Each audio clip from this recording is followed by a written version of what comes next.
happy to have Brian from Keep Virginia Cozy with us today. Real quick, Brian is an Eagle Scout, avid outdoorsman, dog dad of 2 trail-obsessed hound dogs, Boots and Camper, and he's a cleaner of public lands. He grew up in the Shenandoah Valley, Stanton, and has called Richmond home for the last decade. Brian is always trying to read more, adventure often, and strives to be someone that his 10-year-old self would be proud of. He founded Keep Virginia Cozy in 2017 in hopes of creating a community of people who want to spread kindness and protect their natural world. Brian, we're so excited to have you with us, and you can take it away. Thank you guys for having me. I hope I'm able to speak in an informative way. Most of my talking is usually done in 5 minutes before litter cleanups. So hopefully I can put something together that'll be informative for all of y'all. Thank you for having me. This is a huge honor to be part of this amazing symposium you guys have put together. And I guess I'll just explain a little bit about Keep Virginia Cozy and what all it is we're doing, and kind of how we've even shifted our scope since 2017, because we're not old, but we are ever changing. And in that vein, we have kind of dialed in a lot more programming that I think is important. Litter is always going to be there, unfortunately. Hopefully we can knowledge of people's impact and we can lessen it over time. But unfortunately, I think just as long as we're around humans, it's always going to be an issue. But we've started to do things in the past couple of years that have been really fun. We started working with local Montessori schools, doing things like seed ball construction to help restore pollinator habitats around town. We actually you mentioned the Chickahominy, Bruce, in your opening, and we actually just were speaking with elders about a month ago. Our friend Rebecca, she had put us in contact, and once they reopened their tribal lands their lands now, their reservation lands outside of Charles City, we're going to start doing cleanups down there with them. They're not letting anybody on right now due to COVID and everything. But we're putting all that stuff in the works so that once they reopen and they welcome us onto those lands that they've had for ever, we're going to start doing monthly cleanups with them, because they are one of, I believe, 7 federally recognized tribes, and they don't have any assistance federally. So we're going to be helping them do things like get the recycling and all of that. So that's a really cool new project that we get to work on with some amazing people. So I'm very excited for that. A couple of our metrics, all of this was started in the back of my Subaru in a parking lot in 2017, and it was started with the goal of just cleaning up outside. No one wants to go hike somewhere and go to see a view, but you see a Bud Light can instead. And it got traction. A lot of people were thanking us when we were doing it, and my response was always, you're welcome. Have fun being outside. But a couple of my friends were always saying, you're welcome. You can also join us. And it snowballed and led to all of that. Our first official cleanup had like 7 people, and 3 of them were in my family. My mom and dad and my sister were here. And then our most recent Earth Day cleanup that we just did last month had 97 people, and we got out 911 pounds of trash in 3 hours from the Belle Isle, Browns Island area in the Jamesburg Park system. And since 2017, we've gotten out just over 63,000 pounds of litter and recycling from the Commonwealth, from trails. We have a section we maintain in Shenandoah as well, right where 33 kind of bisects the park. Going north, we have an AT, a couple miles on the AT there that we take over and help maintain. So it's garbage from all over, and it's really nice to see people wanting to invest in their public lands and make them better for other people, which is where a lot of our traction has come. People have had fun, and they have told their friends about it, and almost all of our growth has been through word of mouth. So it's been very, very amazing to see and to be part of. Really enjoying it. Courtney, we actually did a Trashy Tuesday cleanup as part of her wedding celebration, which was amazing. And we're down at Ann Caro's, and we got a bunch of garbage out there. It's pretty great. We have some really cool projects coming down the line this year. with everybody kind of getting on the other side of vaccination and feeling safer, engaging in different ways, we have some really fun things that we get to be a part of, and hopefully they will lead to a bigger impact and more people getting involved and just trying to leave it better than they found it. I think our next one is tomorrow, our pop-up Sunday cleanups. We have Pony Pasture, and then we are going up to Shenandoah June 13th. And then we've got, my mind is trying to catch up to the month we're actually in. So the end of May, middle of June, we're being Shenandoah, and then, the regular cleanup schedule throughout July and everything. And then we're going to Colorado in August to be represented at the Outdoor Retail Show in the nonprofit sector, which is really, really exciting. So I think that'll lead to some really great connections, and hopefully we can, deepen our impact in being able to make these places better for everyone.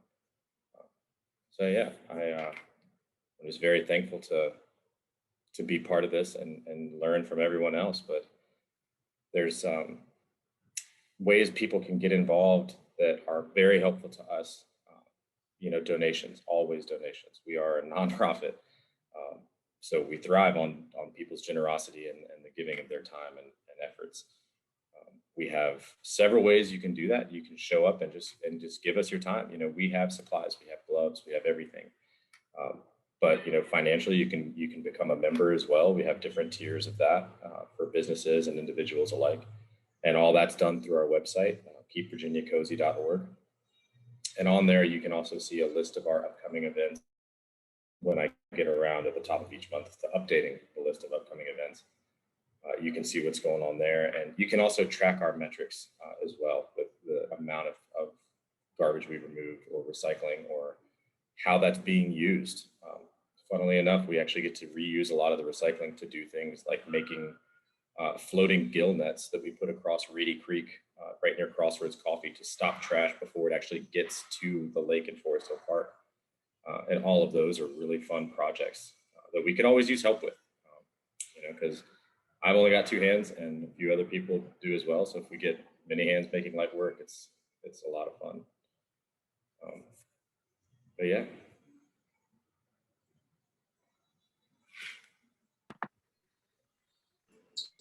Right. Well, you do have one question already from Meredith.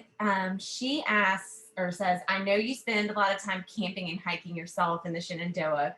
Would you say the pandemic has created more or less litter with more people taking advantage of being outdoors? Oh, that is a great question. I've gone back and forth. I've had mixed feelings about people's discovery of the outdoors during the pandemic.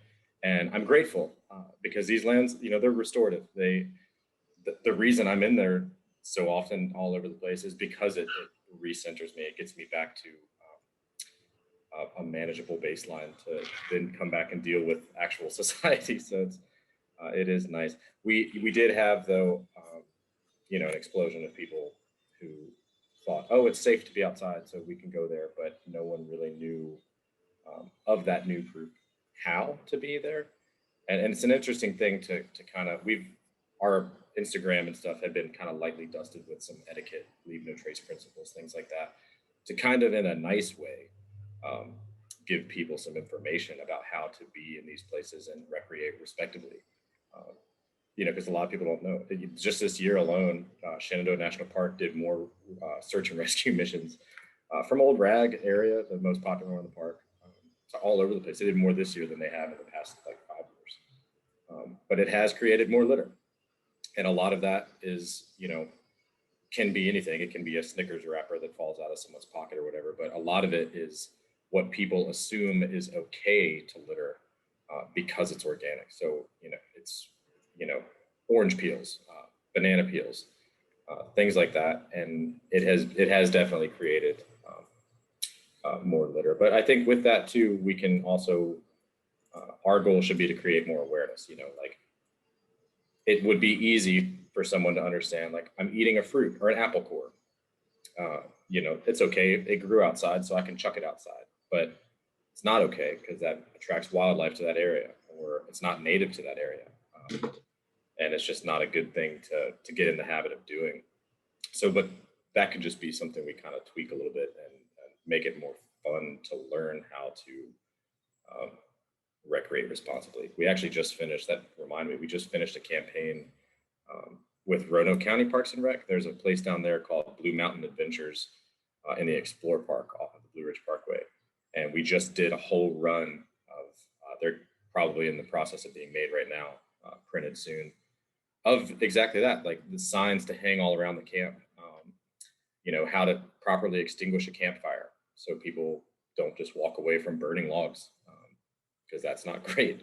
And one really fun one that I like is what I call the Bermuda Triangle, which just teaches people how to properly hang their food, distance from the tree, distance from the ground, and you know, how to cook near your campsite, not in your campsite, and do things like that. But yeah, I think more people discovering the outdoors is obviously going to lead to more litter in those areas and more heavy use. But I would believe that leave no trace principles are the more important thing, because are always the important thing, but people don't know how to be out there. So they don't know that hiking in the rain on a muddy trail is going to do a lot to scar that trail. But those are all things that they can learn in time. So we're trying to make that fun. If you follow our Instagram, I think we do an okay job of making some of them fun, more than just like plain bullet point facts. But yeah, it's an interesting time for sure. I personally have a question. I have a friend who is a school teacher, and she said that Keep Virginia Cozy did like a virtual field trip. Can you, or something, to teaching about litter with Keep Virginia? Is that, tell me, is that a thing? What school was that? I don't know. The Patrick Henry School of Science and Art. Yeah. Okay, so that was pre-pandemic. Okay. Yeah, was that Chelsea or Emily Evans? Emily Evans. I don't know. I'm terrible with names. Either way, I should say, if there are things like outreach for youth that you do, tell us about it. Like, yeah, and so Emily might have maybe they had morphed a little bit of what we had done originally into like a learning program for their kids. I'm not sure, but what we did with them first was my friend Chelsea George is a teacher over there of kindergarten, I think, kindergarten or first grade. And they sit right on top of Forest Hill Park, like their school is right there. So we went out the back one day and we had, I think there's 3 separate classes for that grade. And we walked around and one of the teachers had hidden like a golden acorn, you know, in the woods. It's pretty big. It's like a plywood cutout for them to find for another event that they were doing, which was fun. But yeah, we walked them down to the lake and around the lake and through the trails and to the start of Reedy Creek right there, and kind of just explained that, you know, while these bodies of water are right in front of you, they all have sources and headwaters and things like that. So what you're seeing now is a product of something further up the line. And we all picked up trash, and, you know, we're kind of showing these kids what it's like to pack things out, which is a really cool thing to see, because then it becomes a game when they're young and excited about it. You know, what the weirdest trash they could find is, or you know, flipping over rocks and then like discovering a salamander too. You know, it's a lot of adventure involved in with that. But yeah, our outreach stuff with schools specifically is an area that I really want to expand on. I was saying, the Tuckahoe Montessori, they're great to work with. And there's so many kids that are so engaged already. I was not that thoughtful at age 5 as some of these kids that I've seen out there. And so I'm really hopeful for the future generation based on what I've seen so far. But we're always looking to get involved in whatever capacity folks would like to have us, whether that's a day to come in and talk about why honeybees are important and the seeds you can put in your front yard to help them out, or teaching them through our Wildlife Wednesday campaigns, where possums can be scary. They're not that great to look at. I just had one in my house this past week, but they're not here to hurt you. They're trying to eat ticks, and they're trying to mind their own business. They just sometimes, you know, get lost and cross paths with us. But yeah, it's a lot of fun working with the next generation, and I am very excited for that to expand more. And we're trying to do some partnerships with some folks who could do exactly that. Before you go, do you have a favorite moment from any of your cleanups or any of your outreach or anything like that? My favorite moments plural is like at the end of every cleanup. Seeing it's such a tangible thing. You can show up to a spot before and there's no bags, no nothing. And at the end of the cleanup, you see very clearly that you packed out a couple 100 pounds of trash that might not have been easily seen to begin with. So it's really cool to see the before and after in these areas. But what I've really enjoyed, I think the most, honestly, is that while it was started as a litter cleaning campaign and has pivoted to be an environmental, all-encompassing nonprofit where I just want to make everybody comfortable and cozy outside, it's been really great to see it kind of become a community platform where folks who have no idea who I am behind it will show up and say, or I'll ask them just kind of incognito, like, hey, how'd you learn about this or whatever? And they'll say, oh, my friend Carly, who works here with my friend such and such, did this and had such a great time. And I looked it up and it sounded like something fun. And, then they bring their friends the next week and it just keeps growing that way. And it's fantastic. I'm very thankful for the community it creates because it's all like-minded people who want the outside to be a place where everyone feels welcome, because it is, and it needs to be cared for. And since the land can't do it itself, we need to do it for it. And it's been really fun to see that grow. That is really a beautiful sentiment. So I do have one more question from Meredith. You friends of the Symposium, please ask any questions that you have. Don't hold back. But Meredith says, you mentioned that you will be engaging the Chickahominy tribe at the Virginia Association for Environmental Education. We are always looking to engage new audiences. How would you describe the diversity of people that volunteer with Keep Virginia Cozy? And then she also says, this is Meredith Dash with the Alliance for the Chesapeake Bay. Y'all should hook up. She says she would love to brainstorm ways to reach diverse audiences alongside you. So connections, yay. Yeah, that's what it's about. That's the part that I'm saying, like, community is just the best. And it's great to find out. What I've also discovered over these 4 years is that so many people want to do good, but somebody wants someone else to do it first, or to know not to do it first because they want to be part of it, but they want to follow in a way that they think is effective. It can be a lot to think like, hey, I want to get 100 people to show up here to pick up trash. Where do you even start? But if you already know it's happening, it's easier to tag along to. Our diversity is, I think it's amazing. I think it's kind of unmatched in what we're doing, with stuff. We just this year, because these groups were also brand new, but they reached out because they'd come to cleanups in the past. There's a group called Black Girls Hike RVA. They reached out to us and we've got some stuff going on with them coming down the line. They're actually hiking Humpback Rocks today. It's their 1-year anniversary party. So they have a group up there. She Opts Out is an all women's adventuring group based here in Richmond, and both Mandy and Linda, who run that, sit on our board of directors. And then another group I literally just had a phone call with Thursday afternoon called Black to Nature. It's an African-American group that reached out to us because they had heard that we were hosting events in the area, and they wanted to use their platform to expand knowledge of our events and stuff, to get more people to show up. It's amazing. And I've been very, very grateful for that, because so many other groups, and that's the other thing too, it's like they have all sought us out as something to do, like RVA in Movement is another one.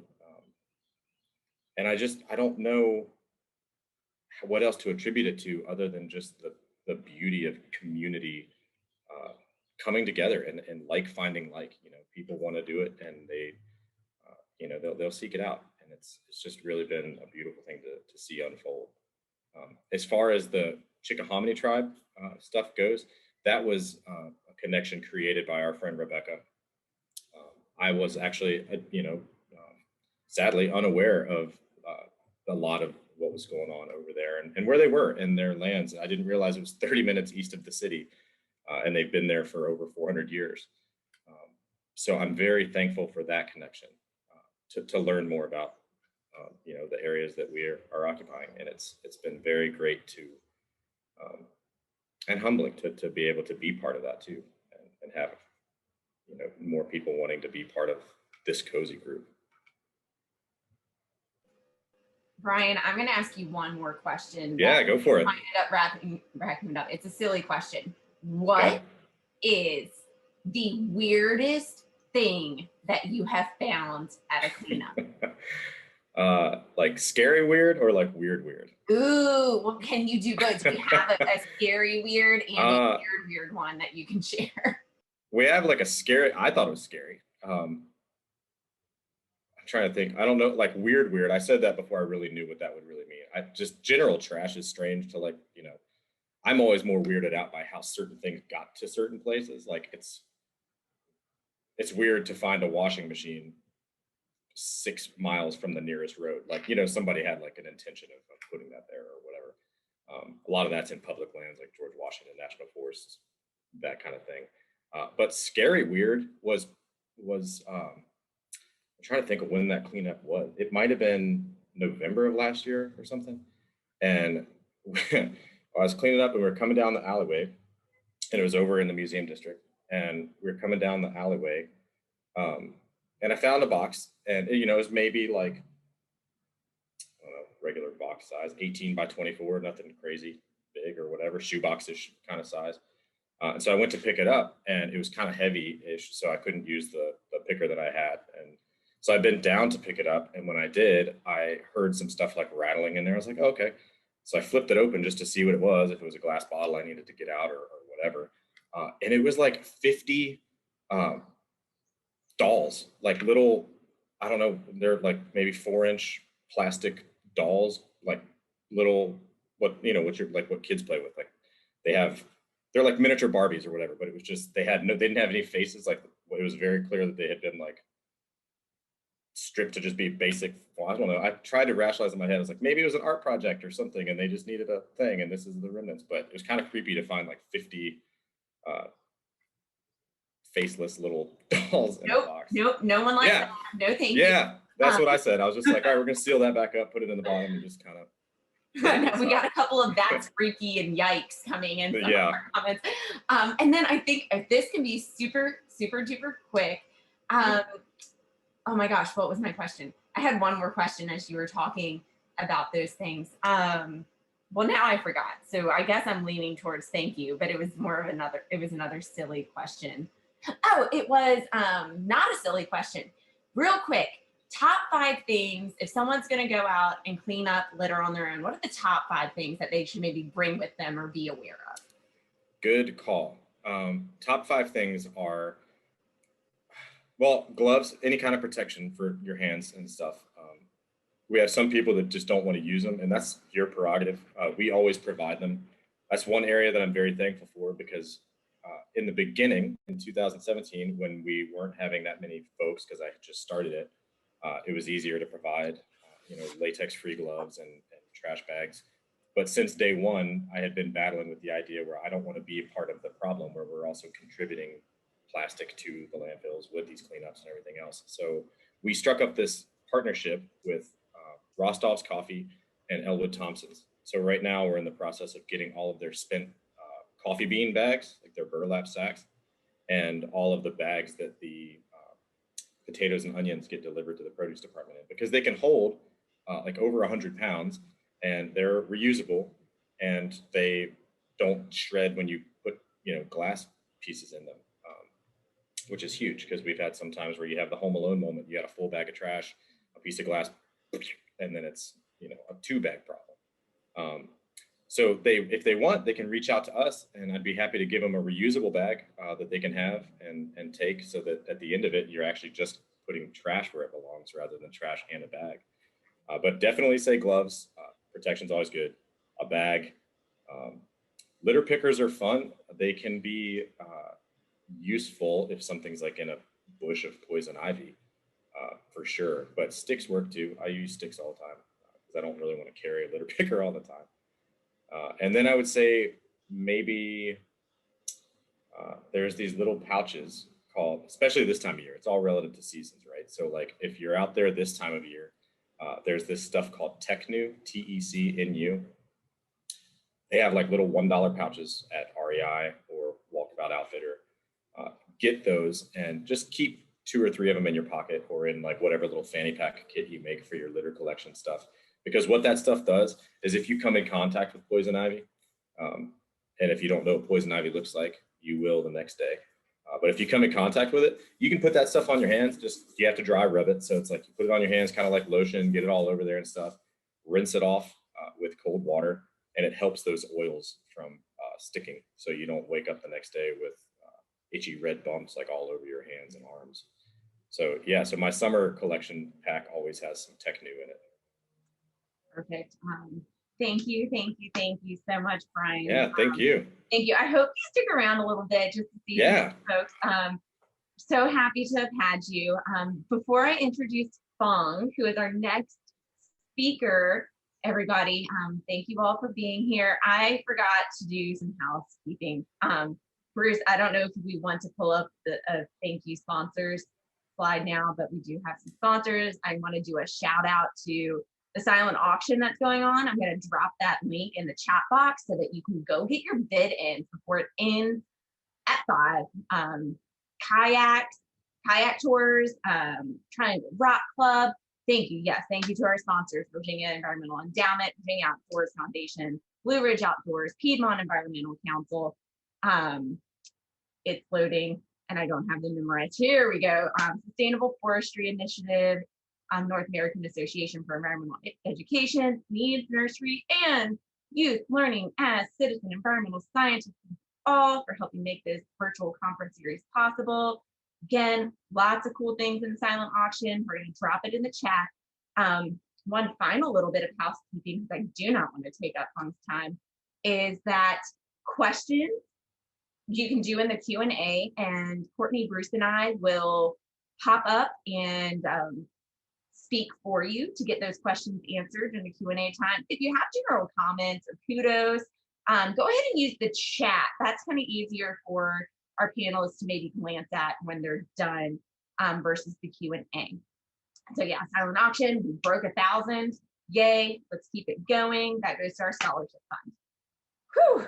All right, so I have the pleasure of introducing someone I got to meet a couple of years ago.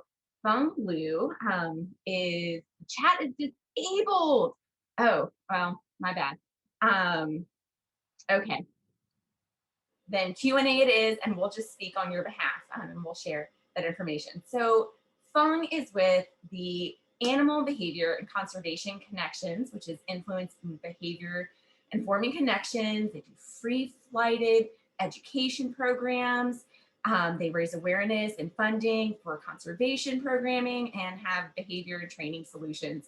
I think one of the things that was most impactful in watching Fung, the show I went to see Fung and his wonderful birds at, is that they had this Eurasian kestrel, I believe it was, and he was young and he was learning, and it gave me insight in conservation, natural history, and training, so that when I was working with an American kestrel that was young, and he was in his first one of his first free-flighted programs at Maymont, when he flew up and like hung out on the top of a projector, just from listening to Fung and his wonderful explanations, I felt more calm.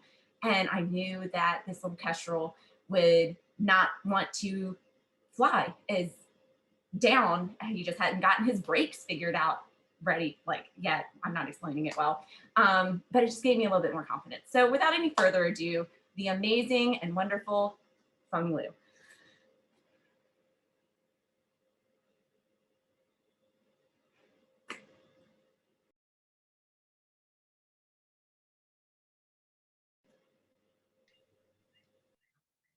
I'll get it.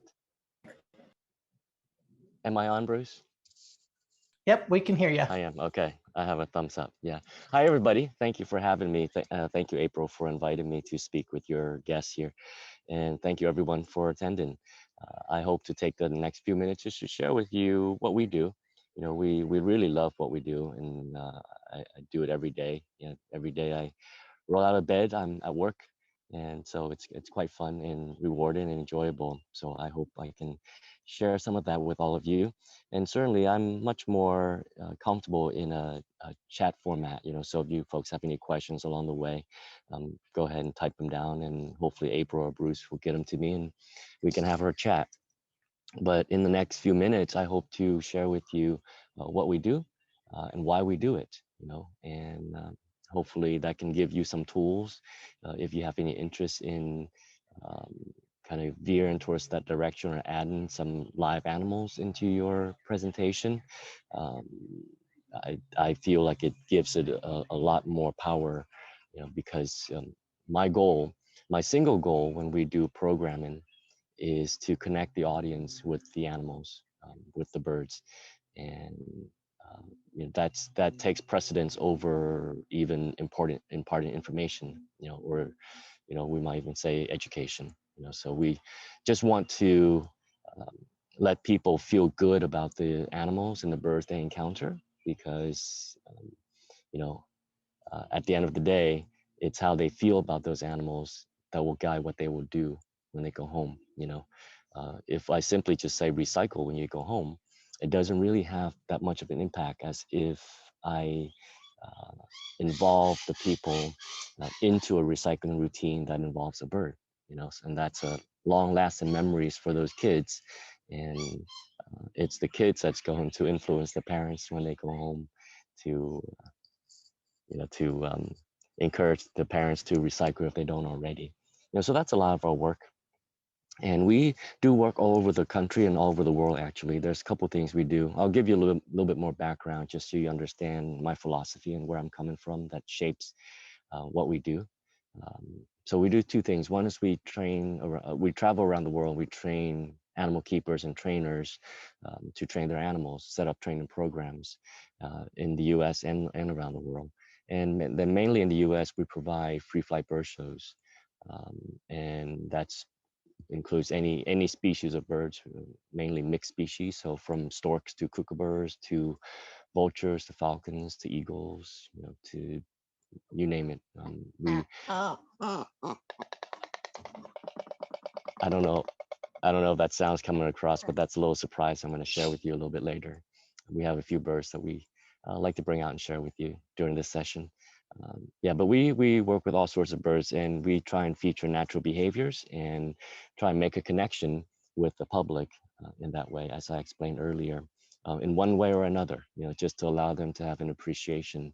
And in a way, I think of what we do as condensing the magic, you know, condensing the powers of these birds and these animals into a short timeline so that the public can enjoy them, you know, because not a lot of people are nature lovers like most of you folks here, you know, so they're not going to take hours to go hike in the woods, but they will appreciate something unique that they can see when they're sitting down with their family for 5 minutes, you know, so their resource is valuable to them. And so we want to be able to offer the best that we can, the best that we have in those precious moments to try and influence their behaviors and influence their philosophies and how they feel about animals. I sent Bruce, and Bruce has been kind enough to volunteer to help me with this presentation. So I sent Bruce a few photos and some videos. I think, oh yeah, there it is. It'll just kind of highlight some of the things I've talked about so far, you know, connecting people to the animals. And sometimes, you know, we sit down and we plan these big behaviors and these big routines, you know, that takes days and weeks and months to train. And we think it's great. But the ultimate um, value in some of these things is the contact, you know, it's the connection, like you see here with this father and his daughter and this black-throated magpie jay. That's a memory that that kid will have forever, you know. And you know, I base a lot of my philosophy on my own upbringing as well, you know, so it has shaped me to do the things that I do today. You know, and that is when I was young, I got to run around the woods and chase lizards up the tree and, you know, catch fiddler crabs with a red rubber band as bait. You know, so these things has helped me to develop an appreciation for nature. And so I see the same of what I can offer to people now, you know, to bring these animals to them and give them these long lasting connections and memories. And so if they can care for these animals, they're willing to do things for these animals in the wild. If they don't care, then it's quite difficult to convince them to do anything at all. So if, Bruce, if you can flip through a few of those photos, and then I can talk through them. Um, Certainly we engage kids, but we also engage adults and um, the mass public as well. You know, one way we do that is at shows, at zoos, when we can reach a larger audience. But sometimes we do go on television.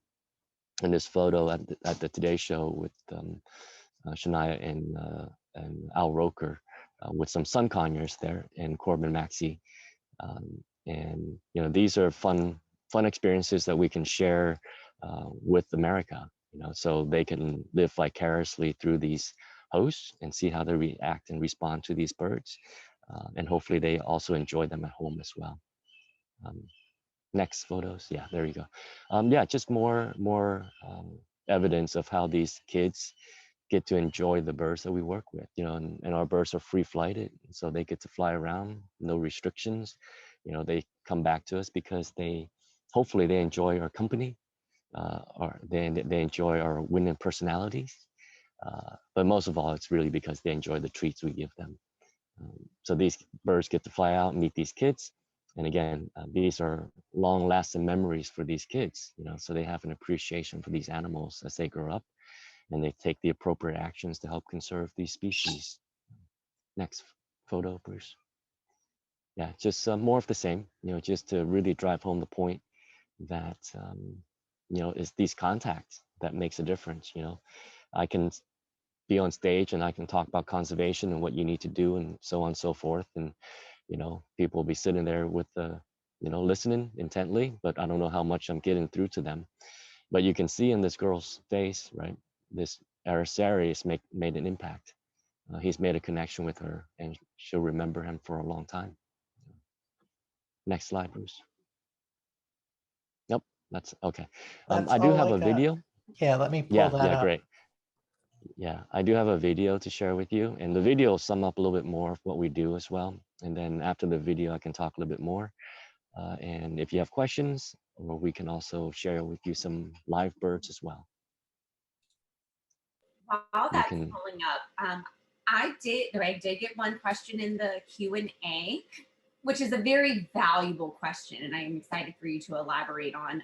How do you decide if a bird is, quote, trainable, unquote?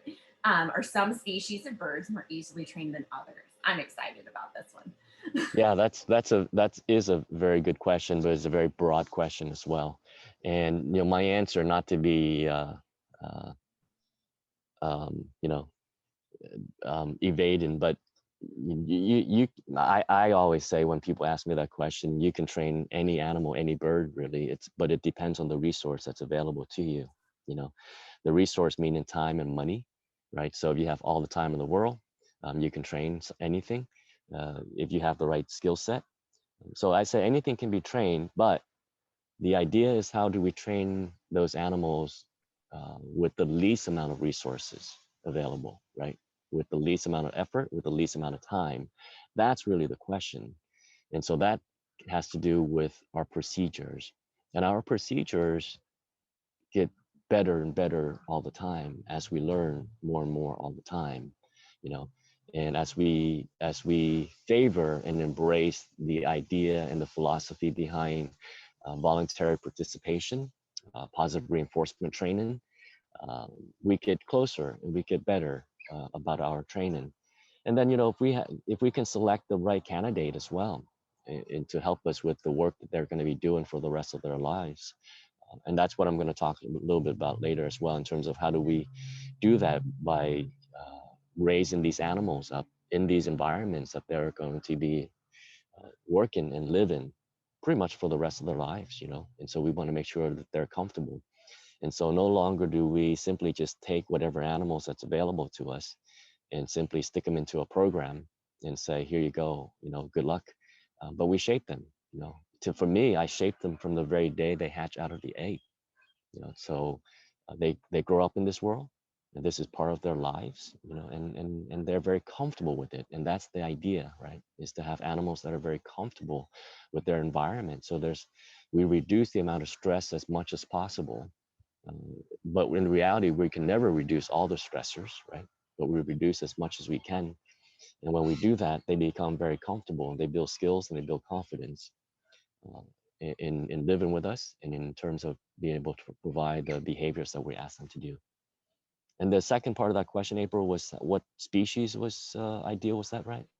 Yeah, like are some species, she said more trainable, but even saying like maybe easier to work with. Maybe I think I have some personal opinions on animals that I've worked with that like there's a different level of eagerness sometimes. But the question was, are certain species more trainable than others? Yeah, I would say the species that's more trainable would be the one that fits your skill set, because some people work different. Well, people work differently, and people train differently. And so, someone may train very well with a raven because of their personality. They're very detail oriented, they're very high speed, quick action movement, responsive, quick decision. Someone like that might train well with a raven. Someone who's much more black and white might train better with a hawk, where a hawk might just be, you cue me to this point and you give me a piece of food. Great. That's all I need. That's all I need to perform the behavior you ask of me, Um, so it depends on your personality, your style that fits the individual species. But then, as you work more with birds or with animals in general, you learn to have a wider range of those skill sets. And so then you're able to work with a variety of birds then, both you can work with a falcon, you can work with a macaw, you can work with a raven, but you have to adjust your speed of training, your speed of teaching and communication based on those animals. And I think the most effective teachers and trainers modify their teaching methods and their speed to the speed of their students. You know, that's how you become most effective and efficient. So I can't really say, what's the easiest animal to train. I can only say it's the one that matches your style and your speed is the best one for you. Okay, hopefully I've answered those questions. So Bruce, go ahead and roll the video.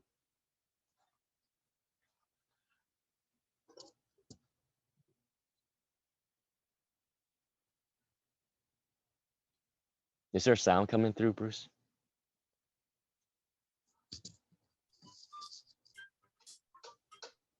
Oh, sorry, I think I may have lost sound on my end, so let me try something to fix that real fast.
Okay, I think that was it. That was just a short video from a show that we did at the Birmingham Zoo. We really liked that program because it was a mix of both kind of a casual experience with visitors where we could simply just walk along the pathway and we would have birds follow us, and people just intermingle along, you know, and then we would also end up at the theater where we do a formal show, you know, so it's a really nice combination there.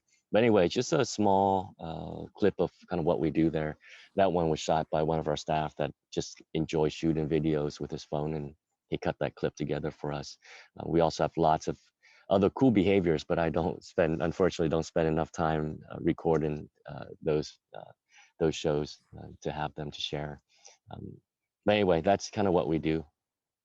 I want to move on to some of the birds here, just so you could see some of the live birds, and leave some time for questions so I don't run over into anyone else's slot here.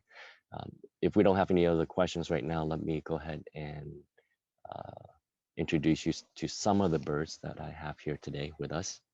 I'm going to have to take off my earphone for just a second here while I go and retrieve our bird.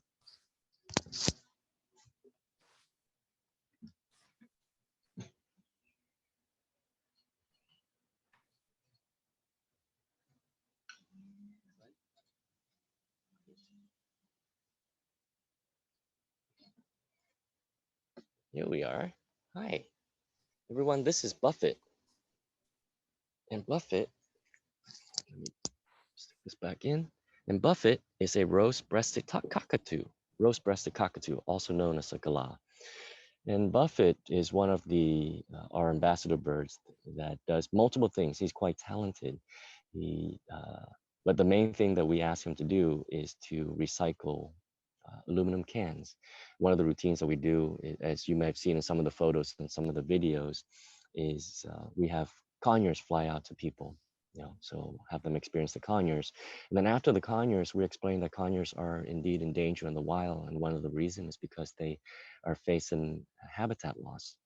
And one of the reasons we're facing habitat loss for those conures, is because we're harvesting aluminum ore, for example, from the ground to make aluminum cans. So if we were to recycle, we would save the rainforest for a little bit longer so their kids can enjoy the rainforest and also the birds and the animals in that rainforest as well.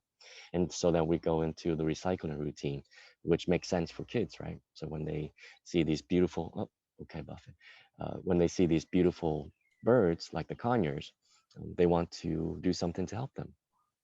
And so it goes into recycling. So it makes a nice direct connection in terms of why they should consider recycling, and not just me simply say, you know, you should go and recycle. One of the things we also get asked to is, you know, why don't our birds fly away? Are they clipped? Well, no, I mean, they fly. They're certainly not clipped. Hi, Buff. They're certainly not clipped. But the reason they stick around is because we reinforce them. You know, as you can see, Buff is getting some treats. Yeah, hello, pretty birdie. He's getting some treats from me here. So he's quite comfortable, right? But our birds work for treats, but they also work for comfort as well. You know, they select seek comfort as a reinforcer. For example, Buffett here, he loves scratches too. Let's see if there he goes. You see? So my hand goes up and he puts his feather up saying he wants to be scratched. So this is also a reinforcer. So we don't always have to use food for him because he seems to enjoy being scratches. So scratches are nice for Buffett. Okay, buddy, good job. All right, let me go switch out for another bird.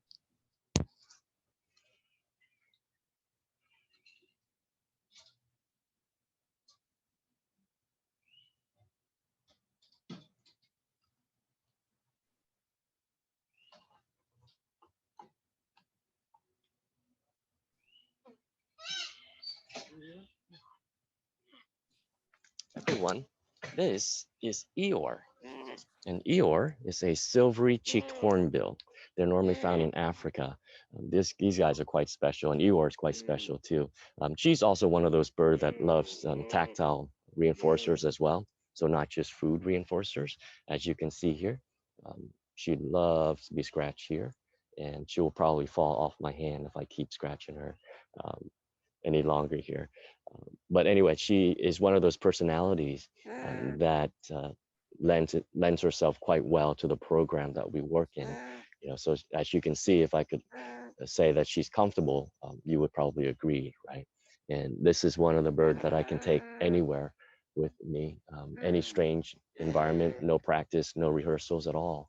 And she will do very well as an ambassador bird, featuring her natural behaviors. Um, but if there's people that she doesn't like, she also will show them and tell them as well. But anyway, the birds that we use and we work with, they should be quite comfortable with us and comfortable with the environment that we ask them to work in. And part of that is the work that we do with them, you know, the work that we put in, the time that we put in working with them so that they are calm and they are comfortable, you know. I can almost say that they enjoy working with us. You know, that's the level of the relationship that we want them to be in. Because if they don't enjoy working with us, or if they there's any stressor at all, then they really don't want to stick around, you know, no matter how much we pay them. You know, um, they'll prefer to be in a tree because it's much more comfortable up there. But this little girl, she'll come down to me regardless where I am, or regardless of what I have in my hand, because we've developed a kind of a nice relationship here. So, all right, let me get one more bird to share with you.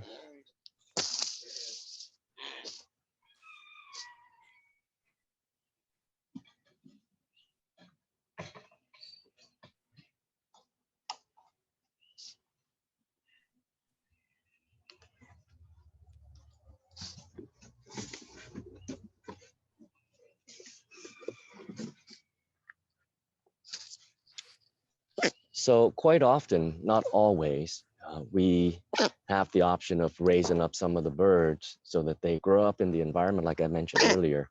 You know, they grow up in the environment knowing this is the world that they'll be living in. So sometimes we're lucky and we have babies that we can raise up as young birds to grow up as ambassador birds. So I've got here with me, I'm gonna need to lower my phone a little bit here.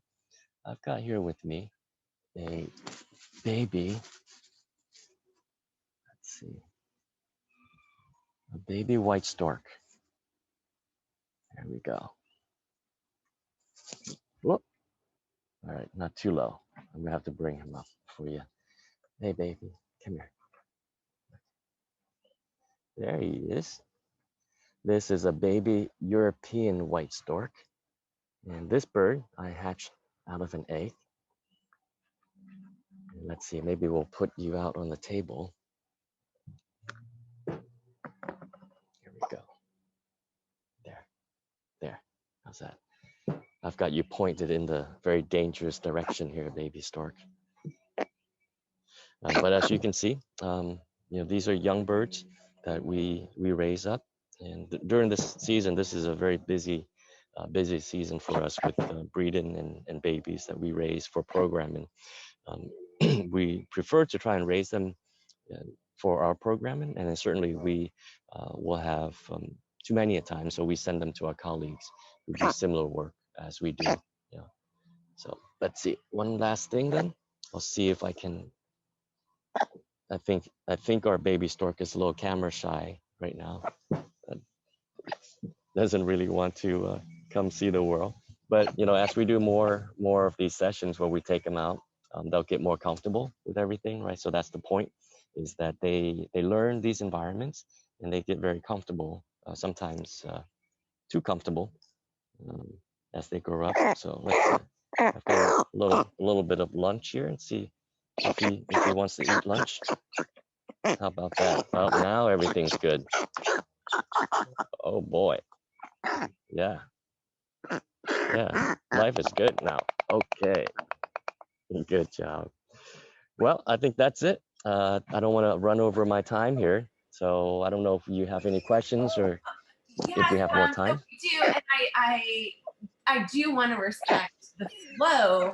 I'm kind of curious. Bruce may be able to figure out. I was going to answer. We have 2 questions in the Q&A that I was going to answer live, but as a panelist, I feel like you should be able to type in an answer, and that way everyone can still see your responses to those questions if you have time to do that. I think there's a way for you to be able to type those in, because they are great questions. So yeah, can you just try that out for me, and see if you can get in the Q&A and if you have the ability to type there? Oh, is that directed towards me? Yes, sir. Sorry. Oh, unfortunately, I'm on a phone. Oh, So that's right. Okay. yeah. Daniel, will you give me a thumbs up if we can take just a couple brief moments? I'm happy to give up some of my time for the Q&A here. A little bit, because they're good. So one of them was, you mentioned you raised them from the time they hatch. Do you ever train birds that have been injured and then rehabilitated? Yes, absolutely. I mean, that was part of my earlier part of my career, where we work to train. We train rehab birds so that they can be reconditioned for release. So there's training that's been applied in that aspect for that purpose. But we've also provided homes to birds that cannot be released, regardless of what kind of work that you put into them. Just the physical injury, or sometimes the emotional injury, is just too much to allow them to be released back to the wild. So yes, we do use non-releasable birds, non-releasable animals for programs, but not all of them are ideal candidates. So you have to evaluate to make sure that they can be. Some animals, if they're too old or older rather, when they are at that stage where they are injured, their minds are too hardened, to be able to adapt to new environments. So sometimes it's just more stressful for them to go into that kind of training, to be ambassador animals. And so oftentimes those animals would be better candidates as exhibit animals rather than an ambassador animal. Did I answer your question? Yeah, and then that was beautiful. And then we have a question from Ashley. How much time would you say you spend with the training portion versus how much time is actually spent exhibiting those behaviors for an audience? It really depends on the resource that's available. We're in reality, we always work with very thin resources, and so the amount of time that we get to spend in preparation is never as much as we would like to. So it can be quite tight. I would say, for any institution that's got plenty of resources, yeah, you would probably put in. Well, I don't know how we would categorize, amount of time versus amount of time trained versus amount of time that you present. But the idea is that you're teaching these animals all scenarios as much as possible. Certainly there's not going to be every scenario available to train in, but the more we can train them into those scenarios, the better they are when there's, when it comes down to the time that they are feature in the program. But oftentimes you're spending days, weeks, months training for something, and they make an appearance for 2 minutes, at the most. So there's a lot of investment that goes into it, but it just depends on what kind of product you want out of it. If you want a very good, smooth product, then you put in more effort. However, I would also add that through the years, because resources has always been something that we have to play with, we've gotten very good about minimizing that amount of time that we have to train, because we have to develop better procedures, and to be able to train better, quicker, communicate more efficiently to the animals. And so we find that we can come into a facility either a day before or on the day of to prepare for the program, versus a couple weeks before, which was what has been done in the past. So we hope that we get better all the time. But yeah, if you have the resource to prepare the animals, we use it. Thank you so, so much for your time. I would like to conclude with if someone wanted to see one of your shows, how might they find out all the places that you go? Like if they really wanted to find you, how would they do It'll just be luck, I guess. that? Okay, fair enough. No, well, unfortunately, I'm not great at promoting our work on our media, on our social media. So I our work is done through our partners, right? So we either work with the museum, or we work with the zoos, or the nature center, or the parks, and generally it's our partners who promote the work when we partner with them. When we go to the National Zoo, for example, so the National Zoo does the advertising and the scheduling, and let their visitors know that that's when we're going to be out there. So I will need to do better and do more posting on our Facebook page, and that's mainly what we use, if we use anything at all, is the Facebook page for Animal Behavior and Conservation Connections. Um, Other than that, it's just word of mouth, and hoping that you see us somewhere. Awesome. Thank you so much. It was such a pleasure seeing those critters and being inspired. So thank you so much for your time. Hope you might stick around, learn something about our next fabulous panelist. That is Dr. McGarvey at the Virginia Commonwealth University Center for Environmental Studies here in Richmond, right down the road from me. And his research focuses on a broad range of topics. I didn't realize how low my camera was. Broad range of topics from stream ecology, fishery science, community and ecosystem ecology, and macroecology. And I'm just really excited because one of the things that struck me was the use of art to help others interpret data, which I think is a beautiful thing. So without any further ado, thank you for your patience, Daniel. We're very excited to have you here today. Yeah, I'm excited to be here as well. Thanks for the invitation. I'm going to go ahead and hit the share screen here now if I can. It says you'll need to enable screen sharing. Should be good to go. Okay. So I'll do a very sort of college professory thing and walk you through some slides. And I've got to tell you, you put me in a tight spot coming behind that amazing hands-on demonstration with the birds. So I'll try and get through the science-y heavy part of this as quickly as possible and move on to the art half, which is a little bit more fun. So as mentioned, a stream ecologist is one of the hats that I wear. And I think, most stream ecologists, we tend to spend our time going out and playing and splashing around in the water with our toys and our tools. And usually we're bringing our attention to bear on questions of, in what way is this system diverse? What way is this system, exceptional or unique? We think about the diversity of species that live in a given system. We think about the relative masses or abundances of them. And by and large, those questions are oftentimes aimed at what is special about this species or about this system. But what I'm going to tell you about today is honestly a little bit more fascinating to me. I'm going to just try and reverse engineer that sort of thread and tell you a little bit about some rather profound ways that streams and very different types of systems all seem to be pretty much cut from the same cloth. So this is Slaunch Fork in West Virginia. It's in the far southwestern corner of West Virginia, right on the Kentucky state line.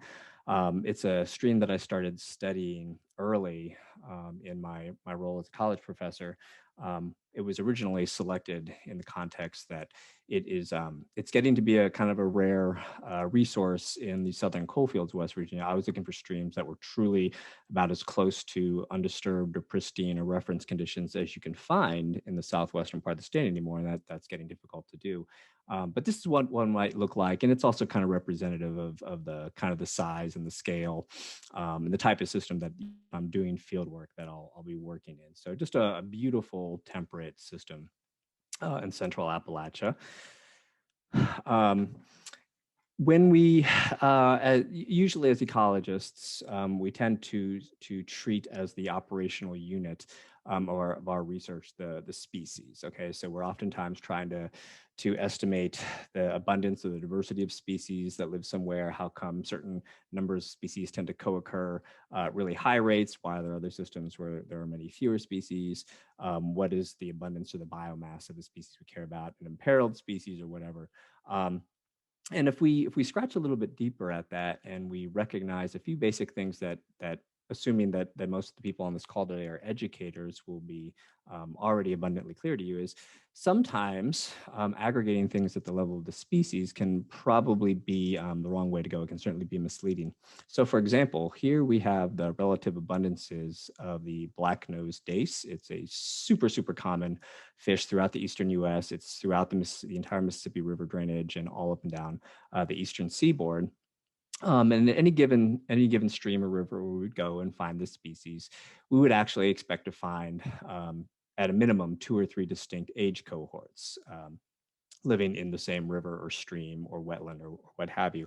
And so as educators, you can appreciate, we would never tend to lump, for example, first graders and third graders and fifth graders together for any sort of meaningful sort of understanding of how a school system works.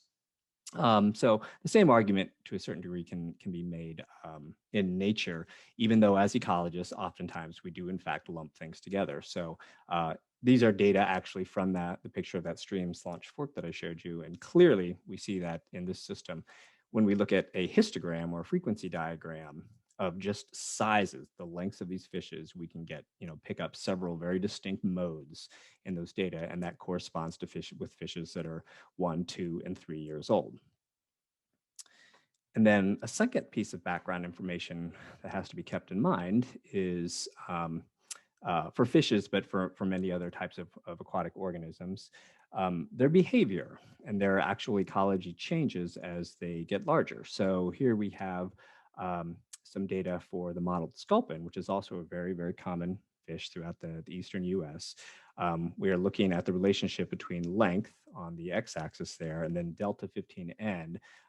That's nitrogen stable isotope data, and that's our usual indicator of how high the trophic level of a given organism is. So what you see in this sort of positive relationship here when you look at the scatter in these points is that sure enough, as this particular species grows, so each of those circles is an individual specimen, an individual fish, but I'm collecting them at different sizes, then taking tissue samples to see, about what trophic level does this thing sit at. So predictably, as things grow larger, they tend to become more predatory. They can eat larger and larger prey, and they sit higher and higher in terms of their trophic level or their in, say, a trophic pyramid. Okay. So what I've been doing that is somewhat novel is I've been thinking about this in terms of something that's called the size spectrum. So the size spectrum is the idea that we can get novel or more meaningful insights into how systems are built and sustained if instead of looking at things as the species level, if we actually look at them just as individuals. And so the idea with the size spectrum is that if we just want to know the relative amounts of relatively small and relatively large organisms living in a given system, we might pick up some new insights. And so typically when we do a size spectrum model, we'll basically move individuals, we'll sort them into a series of bins. And by default, we use log2 or doubling size intervals. So in this cartoon here, that yellow basket down at the bottom, let's say, let's call it, things that weigh a gram. That's just totally hypothetical. So the light green box in the middle of things would be things that weigh on average about 2 grams. And then the larger green box would be things that weigh about 4 grams. And in a real data set, we'll probably have 20 or 30 of these doubling interval bins, but that's the general idea. And so in a stream, if I was to go out with my nets and my gear, collect fish and insects and most of the sort of the macro organisms that are going to be living there, I'd get a variety of insects and fish. And my task would be to come to sort out individuals just based on these different size classes. And the most important point to keep in mind here is that some middle-sized classes will actually be mixing even fishes and insects together. Some of the smallest or youngest fish will actually be about the same size as some of the largest insects. But just sort of keep your eye on the fact that, we don't try to account for different species identities when we go this route. We're just trying to sort individuals by size. Okay, so we enumerate how many of the smallest things do we have, how many of the slightly larger things do we have, so on and so forth. And we can then plot these data. So here we have a scatter plot showing individual dry mass or individual weight on the x-axis there. And then what I have called normalized density. Don't worry about the normalized part. Normalization is a way to account for the fact that the size, we were using the log 2 bins, so we don't have a continuous interval there. But basically just think of it as, it's the y-axis is our indicator of how abundant are these different size classes. White circles here are going to be invertebrates, and the black circles represent size bins that were filled by fish. And we get this incredibly straight sort of linear relationship as we start moving down this series of size bins and individuals. And from an applied sort of standpoint, what this pretty much literally means is that if you tell me how many insects of a certain size class I'm likely to find in a stream, I can tell you with a reasonable level of precision how many fishes of a given size class we expect to find in that stream. So depending on on kind of your personal sort of baggage and background, this may or may not be an incredibly sort of fascinating realization. But I am going to make the argument that I was notified that quite a few of you, as environmental educators, I would guess that many of you have taken, for example, a basic ecology class, or maybe more advanced at some point in your training. So I'm going to guess that you've seen this particular diagram before. So this is a trophic pyramid or a biomass pyramid. And the idea is that we see abundance on the x-axis there. So the wider one of these horizontal bars is, the more abundant its organisms are. And then the y-axis could either be the sizes of things or their trophic level. And this is typically what we expect to see, this dramatic kind of narrowing as we go higher and higher in the pyramid. And if this is intuitive and if this seems familiar, then there's no reason the fact that this size spectral relationship, this really predictable, consistent relationship between the numbers of small and large things, should be surprising at any level, because we can actually derive the size spectrum from a good old trophic pyramid from any intro ecology textbook. So the idea here is that if we were to slide all of those horizontal bars over to the left, then rotate the entire thing. So we effectively flip the X and the Y axis, and then we mirror it horizontally.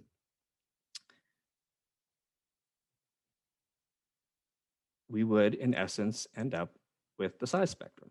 Okay, and so the difference between the two graphs that you see here is that on the left with the colored bars, we get essentially a curvilinear relationship.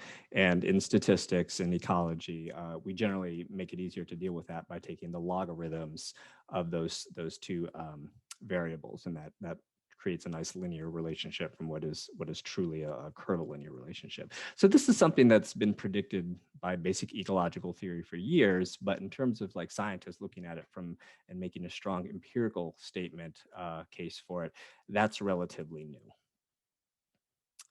And what makes this really interesting is, I work with some people, and this is something as an educator you'll want to know about.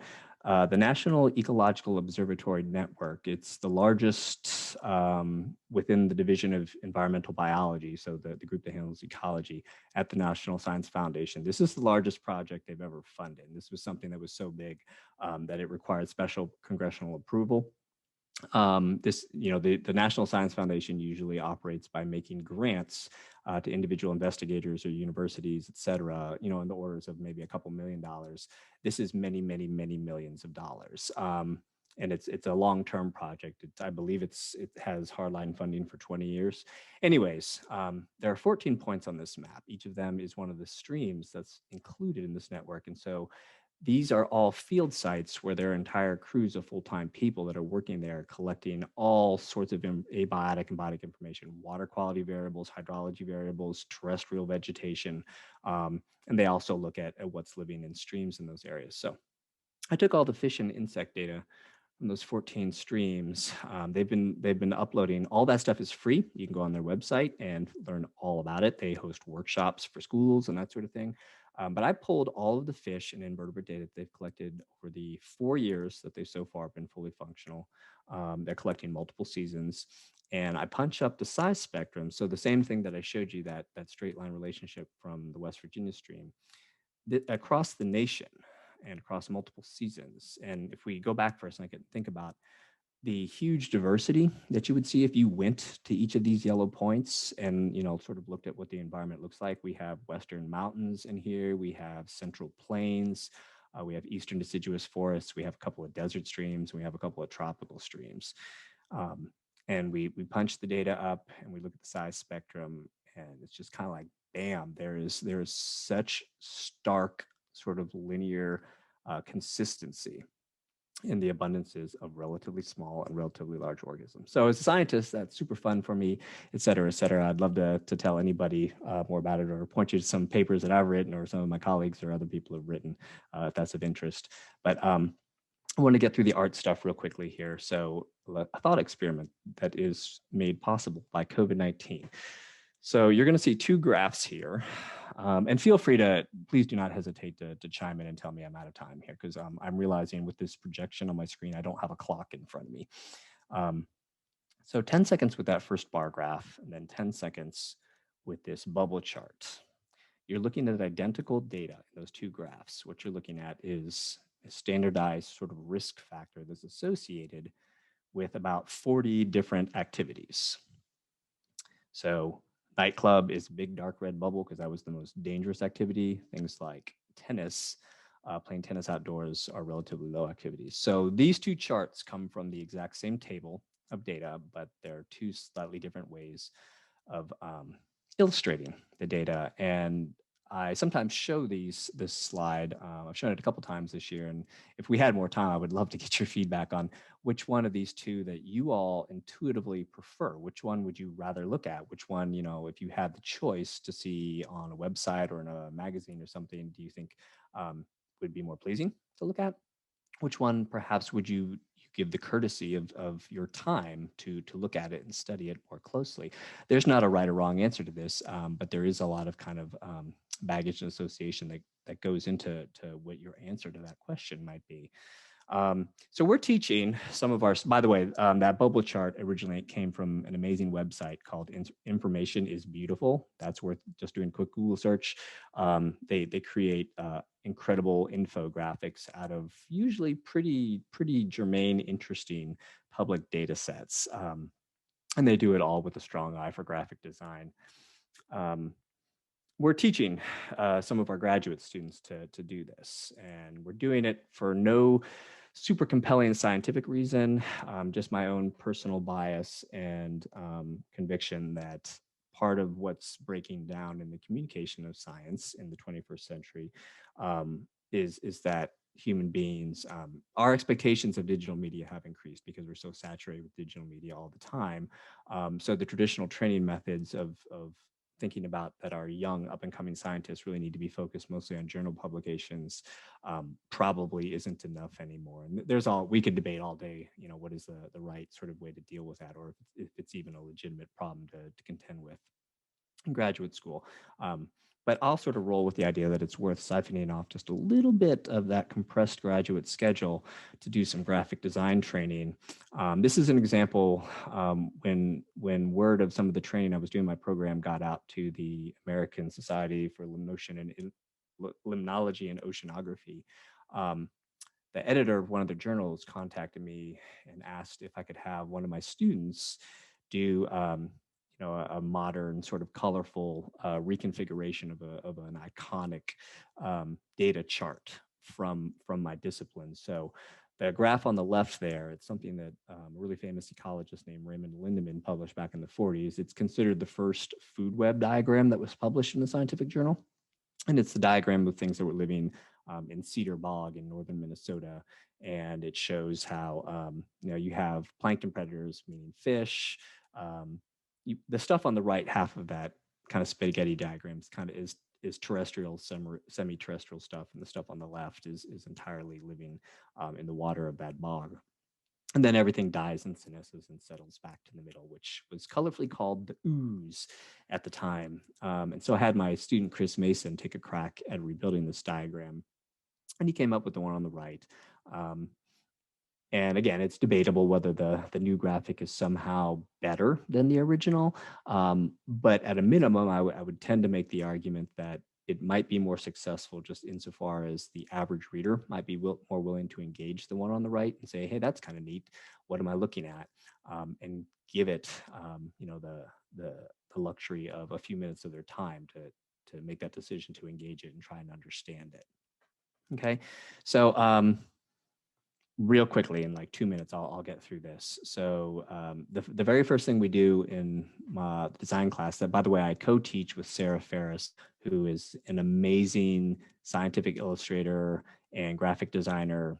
She's faculty in the Department of Communication Arts at VCU. And many of you will probably know that VCU, we do have a very, very strong and respected art school. So there's an abundance of talent in the art school there. They're good collaborators.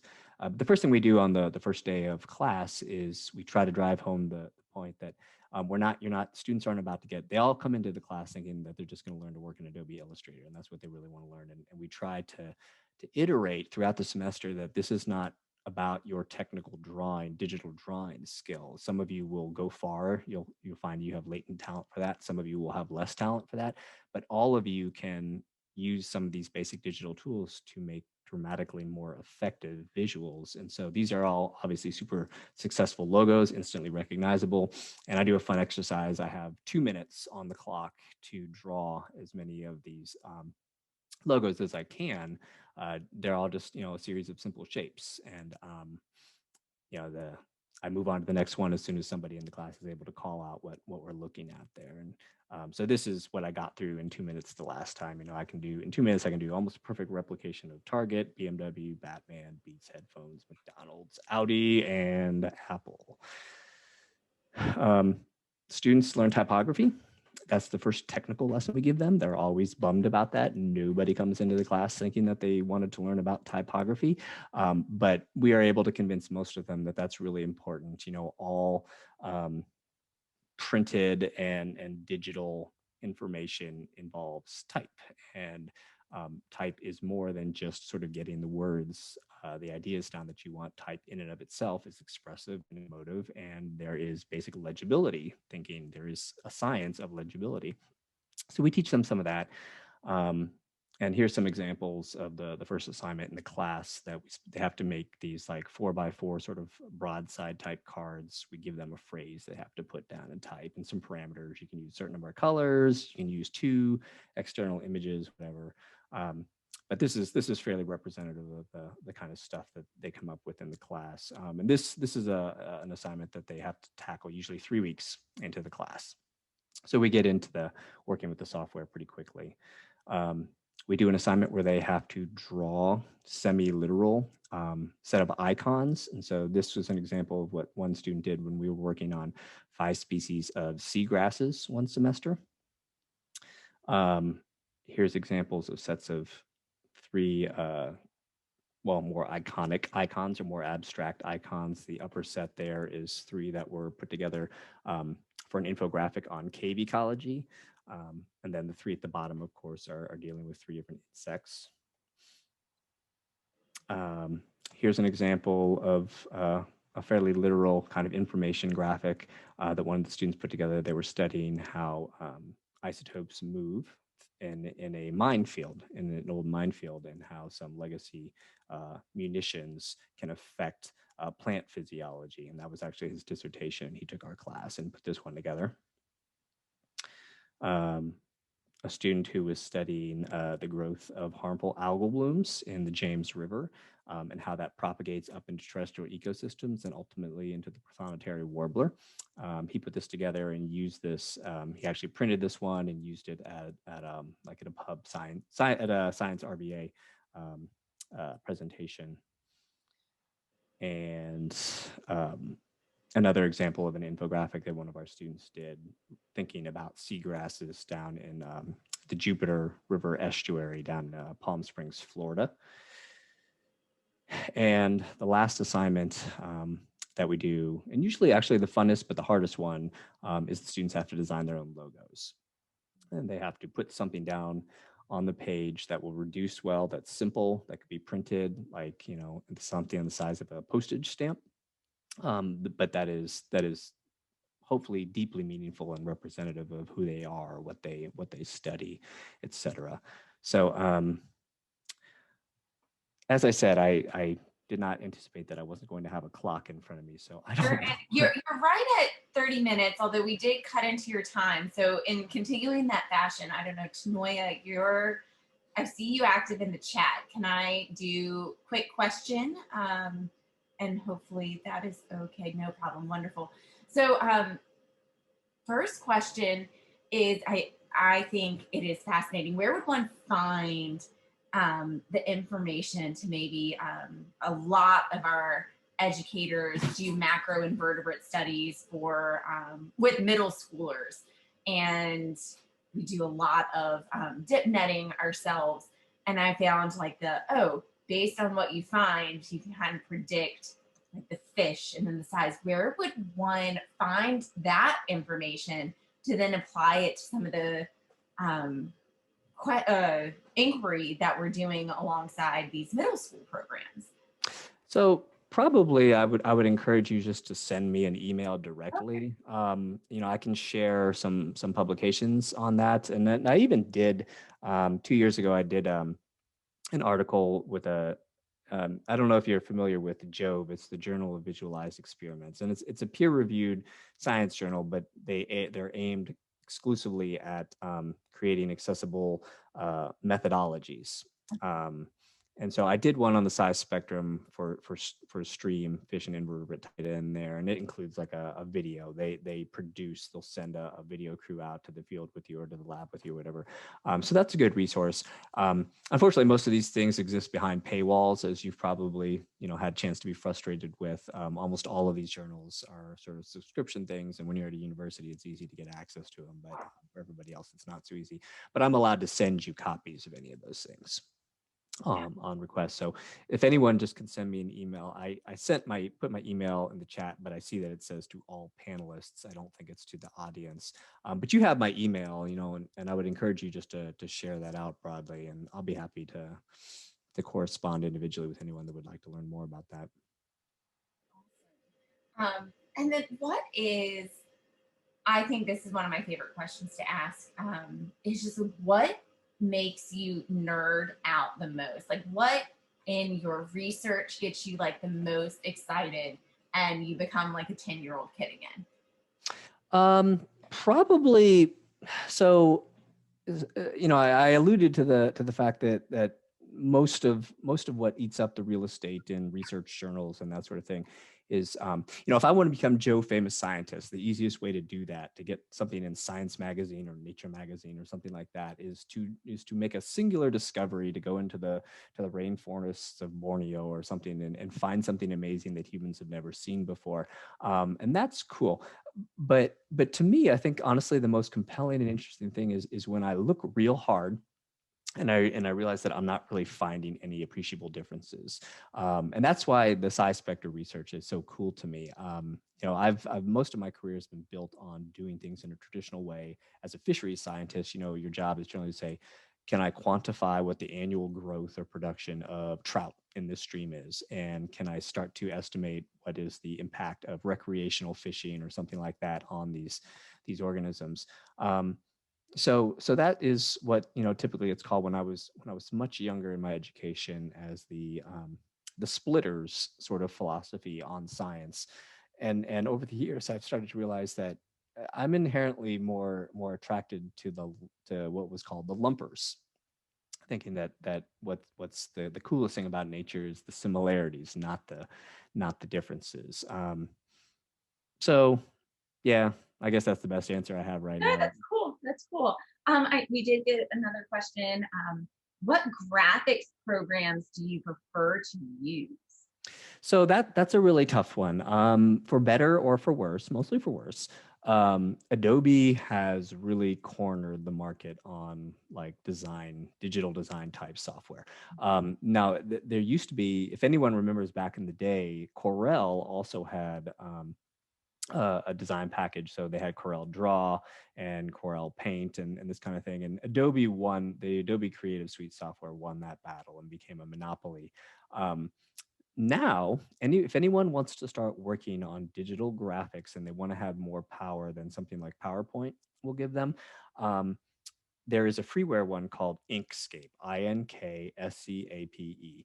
And it's a pretty good program, and it works similarly to Adobe Illustrator in many ways. Now, it is open source, so it's driven entirely by a community of people that just deeply want to see Adobe not keep milking folks for very expensive license fees every year, and to give the world access to that kind of technology. It's moving along. There's no question right now that there's a fairly large chasm in terms of the features and the ease of use. Illustrator continues to be the industry standard because Illustrator is the best. At the university, we're able to sort of get around that because we can get very good licensing sort of deals because we buy so many licenses. But it is an issue for the students once they leave the university, if they want to work on their own, if they're going to go to work at like a consultant or something where their boss would have to pay full commercial license fees for that software, then it ain't cheap. And I don't have a great solution to that. But if you do want to start self-teaching, there is an entire universe of like self-help modules, YouTube videos, and that kind of thing for someone that's just getting started in digital illustration and graphic design. And you can find a bunch of good tutorials for using Inkscape. Amazing. Thank you so much, Daniel, for your time. I know I thoroughly enjoyed all parts of it, from fisheries to art. And thank you, Tanoya, for being willing to pause a little bit. So thank you again for your time. And everyone, email address is in there, so check it out. If you're interested in more of that research, thank you for being willing to accept those emails. Thanks for being a trooper, Noah. All right. Oh, that was wonderful.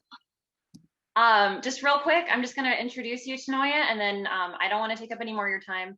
Tanoya joined the NAAEE team in October of 2019 as the EE specialist. Being born and raised in the Bahamas fostered a deep connection to the ocean that inspired her career path at a very early age. She holds a BS in marine biology from Texas A&M University at Galveston and an MA in biology from Miami University through Project Dragonfly's Global Field Program. She's passionate about wildlife, environmental education, and supporting conservation and equity through community engagement. Without further ado, Tanoya, go ahead and take it away. Thank you so much. Thanks so much. It's so great to be here and spend some time with you all on a Saturday. And to the other speakers, it was wonderful to hear all of your work and dive into everything that you are doing. So I'm going to go ahead and share my screen and get all set up here.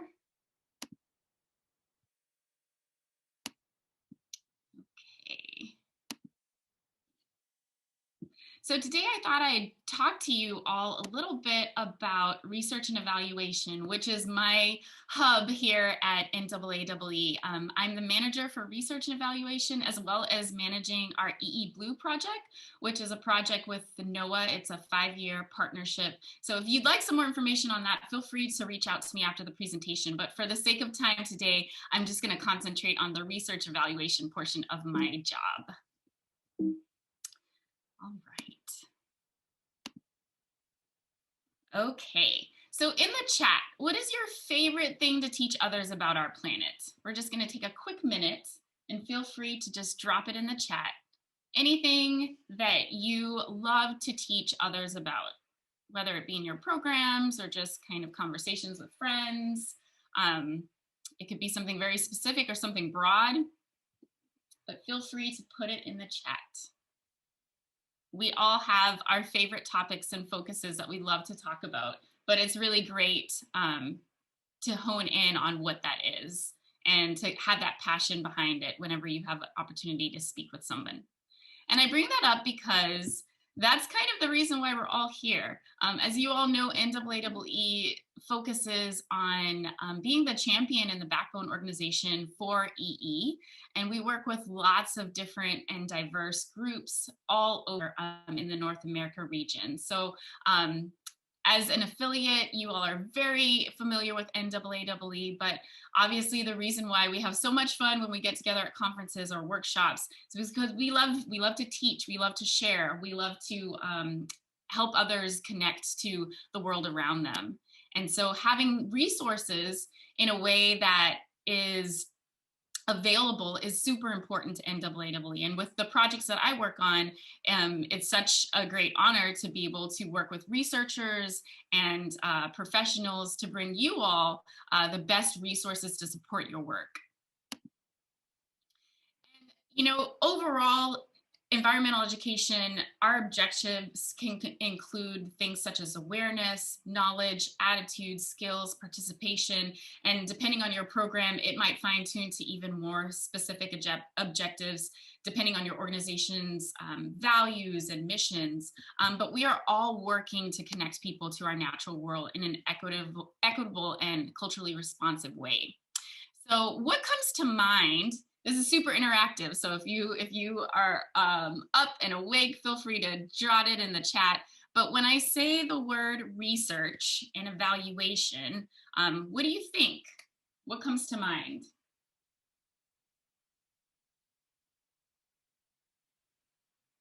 Oh yes, definitely. If the chat's not working, Bruce is saying to use the Q&A.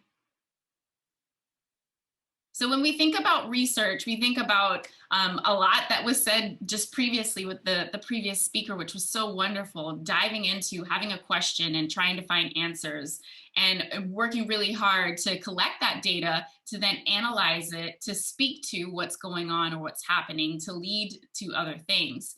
And then evaluation is pretty much that, but sometimes maybe a little bit different. Evaluation is looking at what you're doing and figuring out ways to gather that information to improve what you're doing. So improving your programs, seeing what your impact is, seeing what your reach is. But a lot of times when we say research and evaluation in the EE world, we think, oh, you know, it's very academia.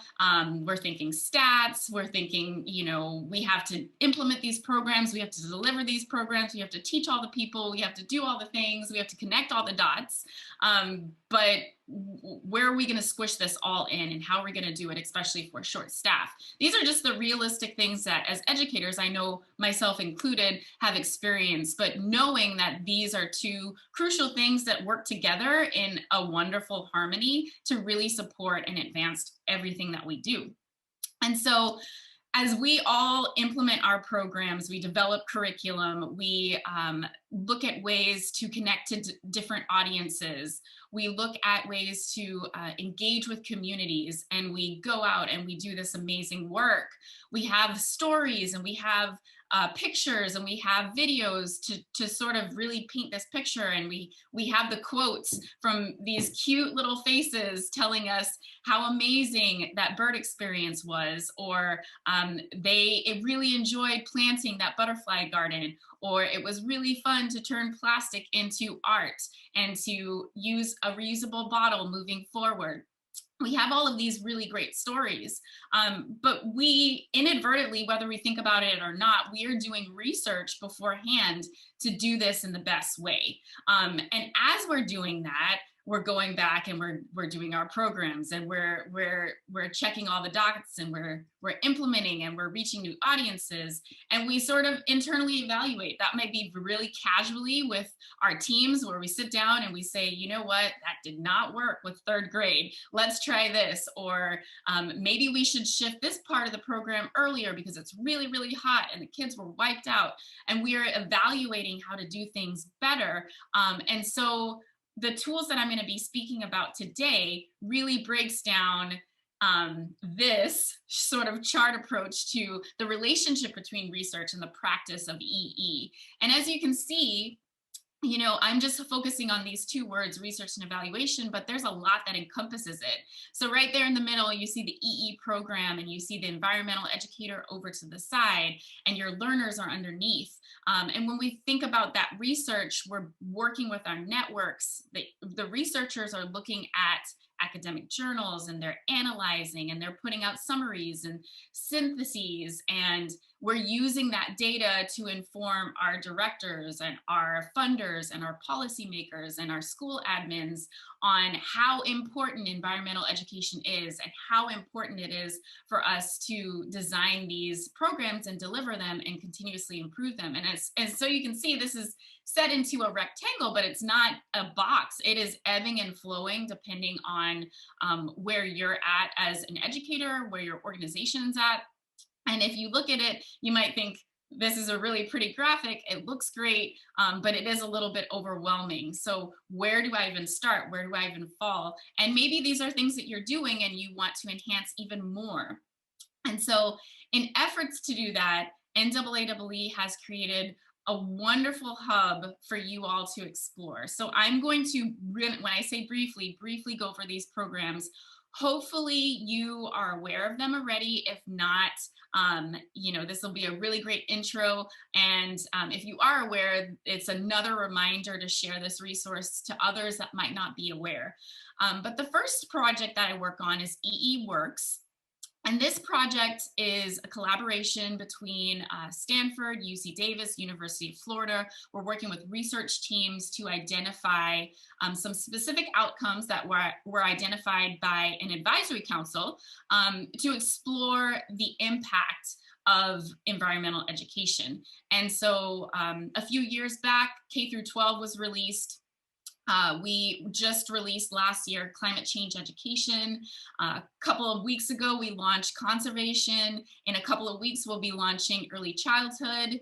And so we're looking at these very big buckets, and they're doing a meta-analysis on research that's out there. So we're looking at what has worked in the field to help tell the message of what needs to happen maybe in the future, or to support how important environmental education is. So you can use this with your teams. You can use this to support your grant writing. In each of these focus outcome areas that we have, you can look at key findings. There's an executive summary. There are other communication tools depending on the actual outcome, like a messaging guide or a strategies document. And this is all available for you to download for free. And it's a great PDF, and it's great to support everything that you're doing to show that environmental education does work. And there are ways to continue to improve. And so with that, as you're digging into EE Works, the next thing that we're going to do is hop on over to EE Research, which is a database that we have put together with Duke University and Children in Nature Network, and this is supported by the Pisces Foundation. And this is a database where they're basically taking published peer-reviewed journal articles, and they are doing brief summaries on them so you can explore and access them. The previous speaker just spoke about how it's really hard to sometimes access academic journals, and that's true. And especially if you're an educator that you're running out of time, you know, you need to get the nitty-gritty of everything and you need to use it to support your programs. This is a great place to do that. And we have a good chunk of summaries. We just uploaded 85 summaries, and there's a little bit more to come within this grant that we're working on. So it's just a great way to support the work that you're doing, but also sharing as professional development tools for your staff. And so EE Research is something that if you have not been connected to, I highly encourage you to share. You can see kind of along the sides, there's also liked articles. So if you're looking for a specific focus, you can search that out and find liked articles that have been summarized within the database. And then last, we're going to hop over to EE Val, which is a very brand new tool that is still in development. We launched this skeleton website for EE Val at the conference last year.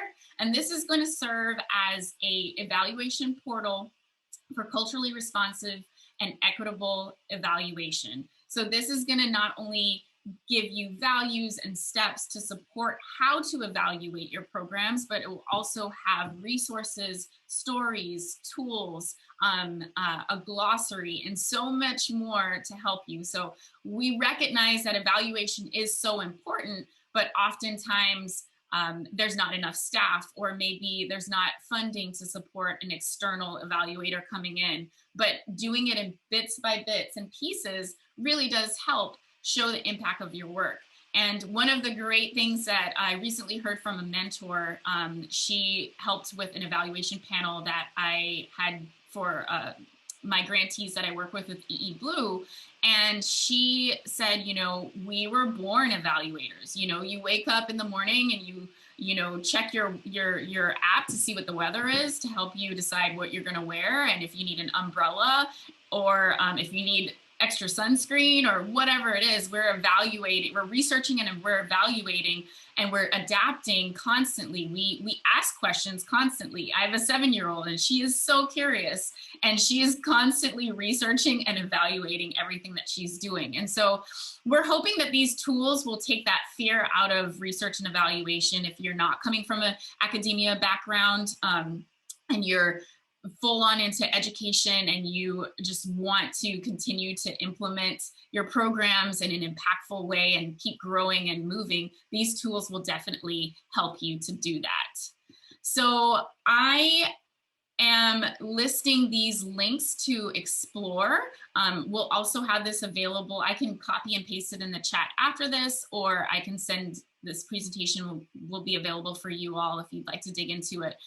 But I do want to talk about a couple of things. This summer on July 7th, you all are probably the first to know because we've done a very soft launch of it, but we're going to be hosting an EE Works summer webinar where the research teams behind the 3 newest outcomes, so conservation, early childhood, and oh gosh, just had a brain blip. Conservation, early childhood, and climate change education. We'll be talking with the research team that actually did the meta-analysis to provide these wonderful, this wonderful data to support the EE Works project. So if you want to register for that early, that would be great. Share it with your networks. Also, if you do want to dive more into research and evaluation, I highly encourage going through the EE Learn module, which is free through EE Pro. It takes about 3 hours. It's a wealth of information, lots of great people in the field of evaluation and research that hover in the EE conservation world. And it's a really great overview for incoming staff or to refresh. It also has some templates that you can download. It's just a really great tool for you and your teams to access if you want to get a little bit of more in-depth on research and evaluation. And then also, you know, I encourage you all to join the EE Pro Research and Evaluation group. That's a really great place to connect with some great researchers, to ask questions or to help you navigate. I think that that's one of the things too, as someone who has brought evaluation and research into work when I was an educator in the community. You know, you're always worried, am I doing this a little bit wrong? Or what if this is this? Or what if this is that? But the best thing you can do is ask those questions and navigate the best way to find those answers in an authentic way. And so these tools really do help support that for sure. And that is Tortilla, by the way. She is my sulcata tortoise. So that's my ode to animals in this presentation. My background is actually in animal behavior as well. So I really enjoyed the previous presentation. So I will have those links available, but I would love to know if you could put in the chat one more time, have you ever heard of these tools before? And this would be great if everybody could respond. I'm checking out the chat. I know it's Saturday, but this would be great information. Just EE Learn and EE Pro, yes. Some of them, nope, this is great, awesome.